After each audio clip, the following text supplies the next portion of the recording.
Hi friends, ఆలు curry చేద్దామండి. కొద్దిగా ఆయిల్, ఆవాలు, జీలకర్ర వేసుకోండి. ఆనియన్స్ వేసుకున్నామండి. ఫ్రై చేయండి. ఆనియన్స్ వేగింది కదండి, ఇప్పుడు ఉప్మా కదా.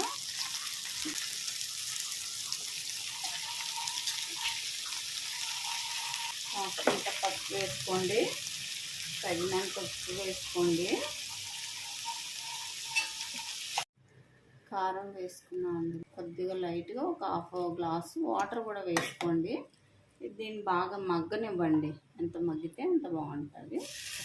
అయిపోయింది, చూసారండి. లోపల మనము ఒక హాఫ్ టీ స్పూను శనగపిండి వాటర్లో కలుపుకోనండి నేను వేసుకున్నామండి. ఇది కొత్తిమీర వేసుకోండి. ఆలు కర్రీ రెడీ అయిపోయిందండి. Okay, thank you, bye.